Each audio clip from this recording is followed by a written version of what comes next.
మీకున్న అనుభవం దృష్ట్యా ప్రభుత్వం ఇచ్చే వ్యాక్సిన్లతో పాటు అఫోర్డబిలిటీ ఉంటే ఏ వ్యాక్సిన్ మీరు రికమెండ్ చేస్తారు? సో ఇప్పుడు అలా అంటే మనము చికెన్ పాక్స్, ఓకే, టైఫాయిడ్, తర్వాత అదే అమ్మాయిలకైతే హెచ్పివి వ్యాక్సిన్, అది తర్వాత యుక్త వయసు దాటిన తర్వాత అది గర్భాశయ క్యాన్సర్ను నిర్మూలించేటువంటి వ్యాక్సిన్.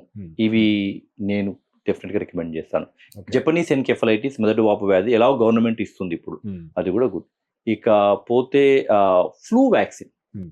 ఫ్లూ వ్యాక్సిన్ ఎందుకు ఇంపార్టెంట్ అయ్యా అంటే ప్రతి సంవత్సరం ఫ్లూ వైరస్ మారుతూ ఉంటుంది, అది ప్రతి సంవత్సరం తీసుకోవాలి.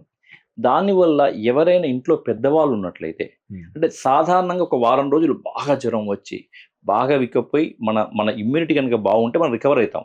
కానీ అదే చిన్నపిల్లలు, అదే వృద్ధాప్య దశలో ఉన్న వాళ్ళు, లేదా దీర్ఘకాలిక వ్యాధులు ఉన్న వాళ్ళు రికవర్ కారు. కొన్నిసార్లు అది ప్రాణం మీదకి కూడా రావచ్చు.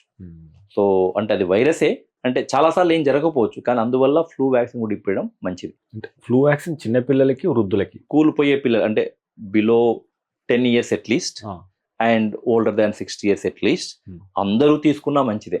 Especially those who work with kids. నేను పీడియాట్రిషియన్, రోజుకు 10 మంది పిల్లలు దగ్గు తుమ్ముతూ వస్తుంటారు, వాళ్ళు ఎవరికి ఫ్లూ ఉందో నాకు తెలియదు. It's important that I take flu vaccine. అట్లనే నర్సెస్, అలాగే teachers, because they work with kids. But if you ask me, if everybody who can afford should take. I would suggest at least. మీరు తీసుకునే అదే మందులు, అదే నాణ్యమైన మందులు, కానీ సగం ధరకే. అవును, మెడ్ ప్లస్ బ్రాండ్స్ పై 50 to 80% తగ్గింపు.